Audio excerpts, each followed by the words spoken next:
Dear student, good morning. Today I will study about sets for class 11. ठीक है, तो आज हम क्या करेंगे, सेट्स के बारे में पढ़ेंगे और this is the first chapter of your mathematics sets. First we know about the definition of set. What is set? Set क्या है? Set is collection of well defined object. Well defined object का collection, जो भी object है जो well defined है उनका collection क्या कहलाता है? सेट कहलाता है. यहाँ पे देखिए वेल डिफाइंड पे थोड़ा सा फोकस करेंगे. What is well defined? दो एग्जांपल से हम यहाँ पे समझेंगे. हमने पहला एग्जांपल लिया, let A is equal to all players of Indian cricket team. All players of Indian cricket team. Second example है, let's set b is equal to all the best Indian cricket players. Second example क्या है? all the best Indian cricket players. अब यहाँ पे यदि हम यहाँ पे किसी भी स्टूडेंट से पूछें, अभी हाल में WTC वर्ल्ड टेस्ट चैंपियनशिप जो मैच हुई थी, वहां पे all players of Indian cricket team, जो भी क्रिकेट मैच के शौकीन, उनसे यदि हम पूछेंगे तो क्या आंसर देंगे? प्लेयर्स ने जो प्लेयर्स वहां पे खेल रहे थे 11 प्लेयर्स, सभी का आंसर क्या आएगा? मैं भी विराट कोहली, विराट, रोहित, सुमन,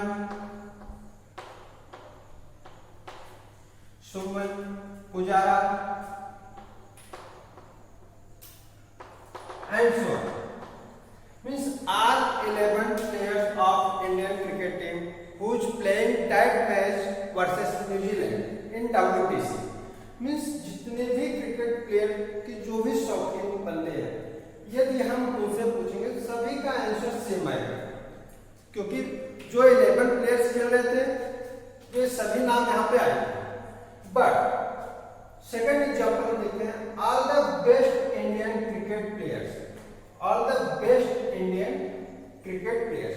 अब यहाँ पे यदि हम किसी से पूछें, सपोज करो हम एक लोग से पूछें कि all the best Indian cricket players, अब वो बोलेंगे नहीं हमारा बेस्ट कौन है? कपिल देव. कोई बोलेगा नहीं सचिन है, और बोलेगा क्या है? सौरभ है. हमने एक सेकंड बंदे से पूछा कि भाई आपके बेस्ट इंडियन क्रिकेट प्लेयर्स कौन है, तो वहां पे आंसर क्या हो सकता है? चेंज हो सकता है. बोल सकते हैं नहीं हमारे तो कौन है? धोनी है. फिर बोलेगा नहीं रोहित है. उसके बाद बोलेगा क्या है? विराट. कहने का मीनिंग क्या है कि ये जो बेस्ट है, ये बेस्ट शब्द क्या है? वेग है. बेस्ट शब्द इज अ वेग वर्ड. ये बेस्ट लगने से क्या होगा? हम जितने भी पर्सन से क्वेश्चन को पुट अप करेंगे सभी का आंसर डिफरेंट हो सकता है. डिफरेंट हो सकता है या डिफरेंट होता है. तो ये बेस्ट, तो इसको हम वेल डिफाइंड नहीं बोल सकते. ये जो है ये आपका वेल डिफाइंड नहीं है. But all players of Indian cricket team, हम जितने भी पर्सन से क्वेश्चन को पुट अप करेंगे सभी में आंसर क्या आएगा? सेम आएगा. जो 11 प्लेयर्स प्लेइंग दैट मैच, तो वे सेम आंसर देंगे. हाँ, यहाँ पे थोड़ा सा ऑर्डर डिसऑर्डर हो सकता है, बट सेट में ऑर्डर मैटर नहीं करता है. इस बात का आपको ध्यान देना है. अभी हम एक नोट्स लिखेंगे उसमें. तो this is the set. This is the set. तो ये आपको पहला एग्जांपल है. नेक्स्ट एग्जांपल हम लेते हैं.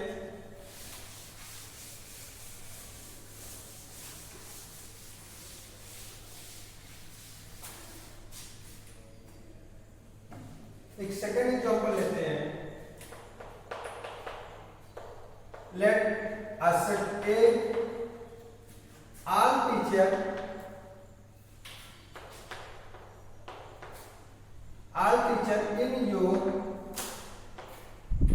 in your classroom. In your classroom. इसी में एक और सेट देते हैं we are the best teacher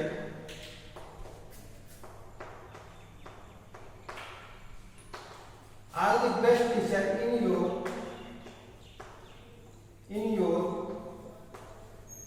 classroom.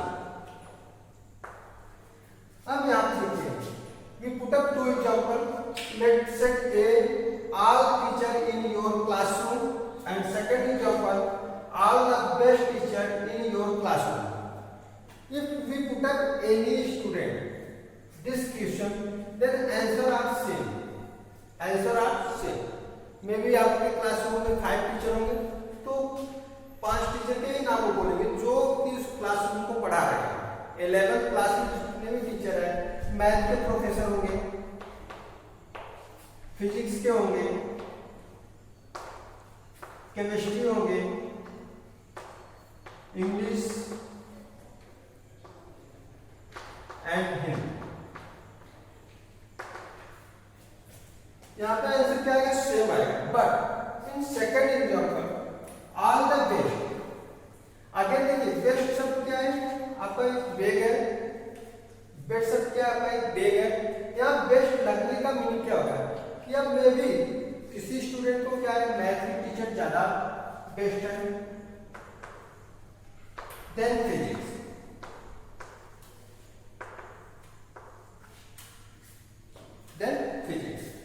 कोई स्टूडेंट बोलेगा नहीं सबसे अच्छा मुझे क्या लगता है फिजिक्स, देन केमिस्ट्री,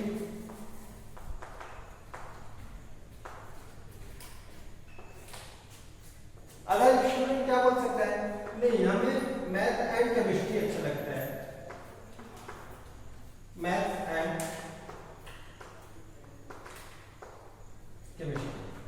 आगे देखिए यहाँ पे आपका आंसर क्या हो रहा है? चेंज हो रहा है। चेंज क्यों हो रहा है? ये बेस्ट वर्ड लगने की वजह से, ये बेस्ट वर्ड लगने की वजह से।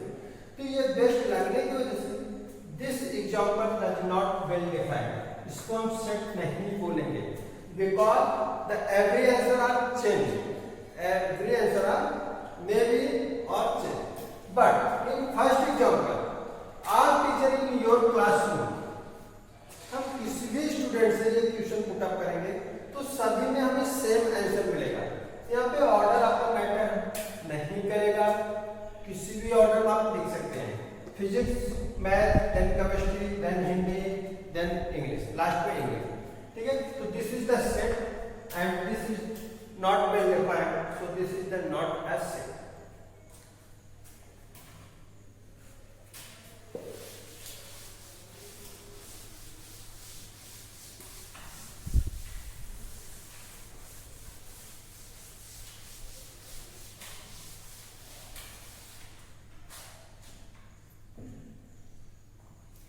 सेट को लिखते कैसे हैं? How we can write a set?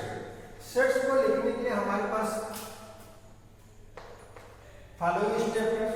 पहला आपको क्या करता है कि it is represent,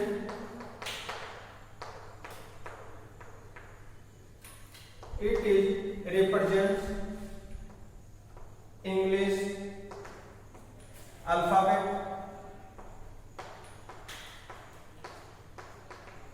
English alphabets. Example A, B, C, and so on. Second,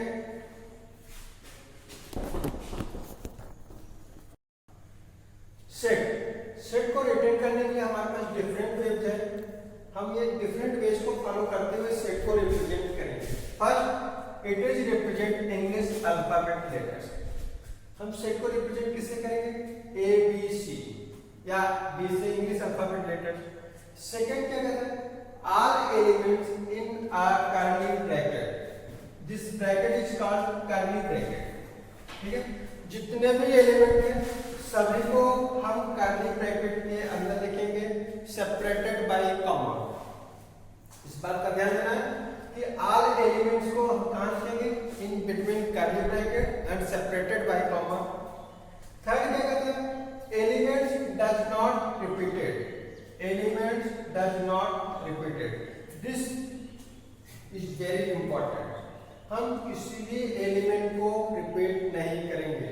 suppose example, हमारे पास एक वर्ड है इंस्टीट्यूट,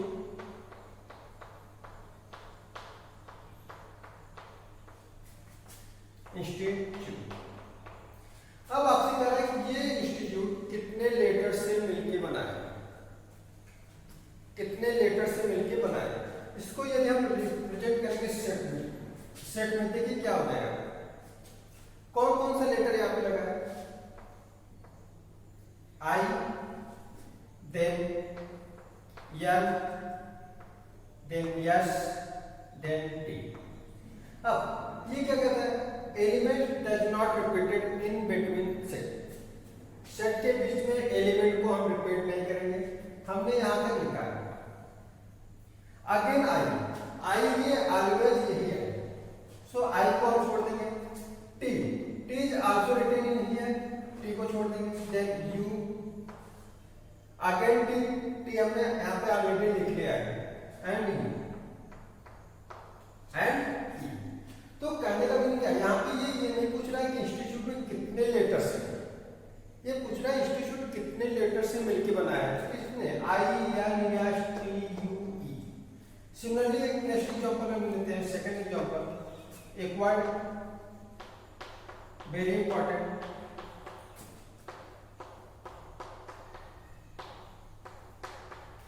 मिसिसिपी, मिसिसिपी। तो अब आपसे यहाँ पे पूछेगा कि इस वर्ड में कौन कौन से लेटर लगे हैं, इस वर्ड में कौन कौन से लेटर लगे हैं। तो हम यहाँ पे सेट को जब रिप्रेजेंट करेंगे तो देखिए कौन कौन सा लेटर लगा, पहला फर्स्ट इज या, then I, then S, S S, but we return S only one time, तो हमने यहाँ पे यस को लिख लिया है। अगेन आई भी रिपीट कर रहा है, छोड़ देंगे। अगेन यस रिपीटेड, नहीं लिखना है। अगेन यस, नहीं। I, yes, no, then P, P repeated, तो पी को आपको नहीं लिखना है। आई रिपीटेड, आई भी आपको नहीं लिखना है। तो मिसिसिपी में कौन कौन से लेटर लगे हैं, एम, आई, एस, पी।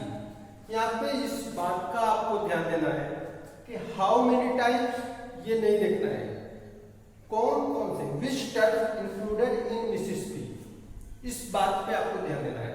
तो कौन कौन सा लेटर्स है, M, I, S, P. Next word क्या कहता है, in set order of element, इन सेट में order of element does not matter, यानी सेट में जो एलिमेंट का ऑर्डर है वो मैटर नहीं करता है। जैसे हम यहां पे एक सेट लिख लें, let set A vowels, vowels of English alphabet, English alphabet,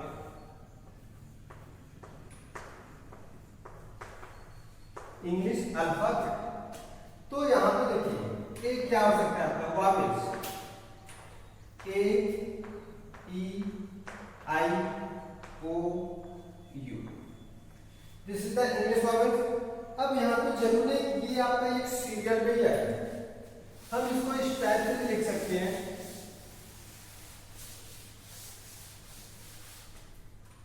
हम यहाँ पे इसको इस टाइप से भी लिख सकते हैं, ए इज इक्वल टू, पहले हमने ए लिखा, then I, then U, then O, and after that D. तो ये दोनों इक्वल है, मीन्स सेट में ऑर्डर मैटर नहीं करता है, सिर्फ आपका एलिमेंट वही होना चाहिए, जरूर एक उसी प्लेस पे हो, या एक सीरियल वाइज स्टार्ट करें। हमने यहाँ पे क्या किया, ए, ई, आई, ओ, यू, और ये दोनों इक्वल है, हमने यहाँ पे ई से स्टार्ट किया, तो सेट में ऑर्डर आपका मैटर नहीं करता है। तो ये 4 पॉइंट जो है सेट को रिप्रेजेंट करने के तरीके हैं। उसके बाद देखते हैं representation of set, representation of set, heading डालते हैं, रिप्रेजेंटेशन ऑफ सेट्स। सेट्स को रिप्रेजेंट करने के लिए हमारे पास 2 मेथड है,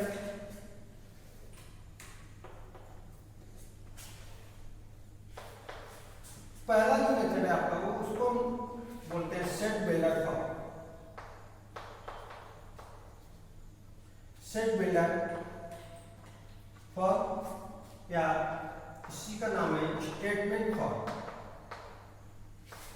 स्टेटमेंट फॉर कभी इसको बोलते हैं properties form. Set builder form का कितने नाम हो गए? Set builder form, statement form और प्रॉपर्टीज फॉर। यहां पे इसको बोलते हैं roster method. Roster method. Next इसका नाम है टेबलर फॉर्म। टेबलर फॉर्म और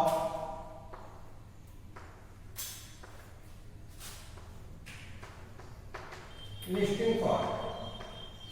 लिस्टिंग फॉर्म। सेट को रिप्रेजेंट करने के दो तरीके हैं। First set builder form and second is roster method और roster form. Set builder form को एक और नाम दिया गया है स्टेटमेंट फॉर्म और प्रॉपर्टीज फॉर्म। और प्रॉपर्टीज फॉर्म।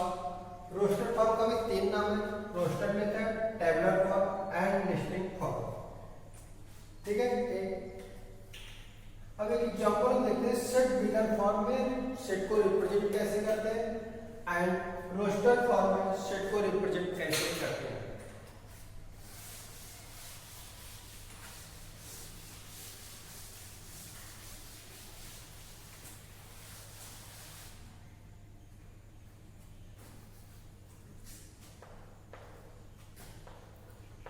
यहाँ पे हेडिंग डाल देते हैं set builder form. Set builder for here we second heading roster form. Roster form example ले लेते हैं। Set builder form. Set builder form ने क्या नाम दिया? Statement form. यहाँ पे हम सेट के एलिमेंट को नहीं लिखते। We can not return element of set in set builder form. Only we return properties of set. Only we return properties of set. लिखने का तरीका क्या है? Let a set A curly bracket then x such that yes, this line is called such that और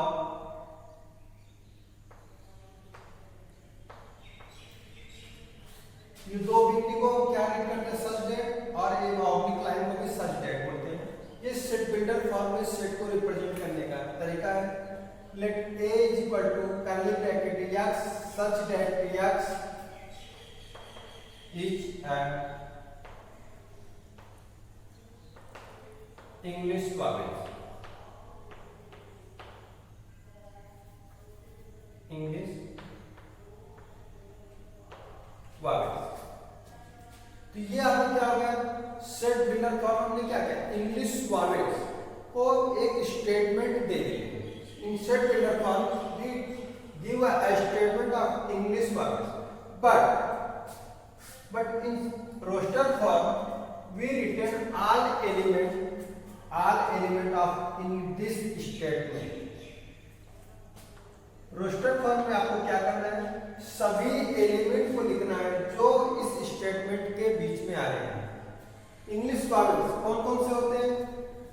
सबको मालूम है, A, E, I, O, U. Means set builder form में आपको सेट की प्रॉपर्टी लिखनी है, बट इन रोस्टर फॉर्म में आपको सेट के सभी एलिमेंट को लिखना है। नेक्स्ट एग्जांपल हम ले लेते हैं। Let set B x such that x is natural number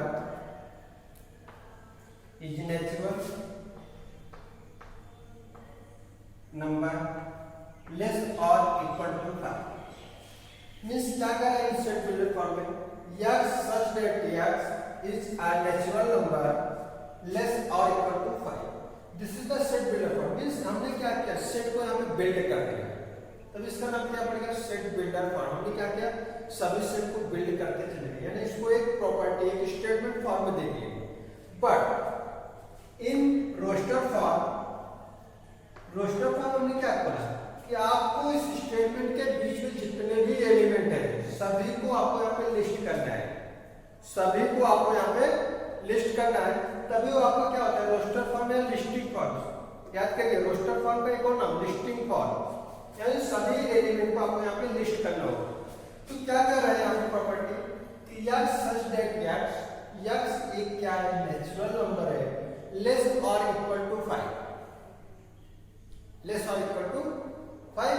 तो नेचुरल नंबर क्या होता है कि every counting number is called natural number and started with 1, but 1 से तो स्टार्ट होगा, कहां तक आपको चलना है, लेस और इक्वल टू 5। तो यहाँ पे सभी एलिमेंट को आपको लिस्ट करना है, u1 2 3 4 5। तो this is the difference between set builder form and roster form. Set builder form and roster form. Set builder form क्या करते हैं, हम सेट के एलिमेंट को एक प्रॉपर्टी में रिप्रेजेंट करते हैं या एक स्टेटमेंट में रिप्रेजेंट करते हैं। रिप्रेजेंट करने का तरीका क्या है, यक्स सच दैट यक्स, उसके बाद हम प्रॉपर्टी को लिखते हैं। बट इन रोस्टर फॉर्म हम उस स्टेटमेंट के सभी एलिमेंट को लिस्ट करते हैं, उस स्टेटमेंट के सभी एलिमेंट को लिस्ट करते हैं सेपरेटेड बाय कॉमा। एक बात का हमेशा आपको ध्यान रखना है कि कोई भी एलिमेंट रिपीट नहीं करनी चाहिए, no element repeated in set. Okay, thank you.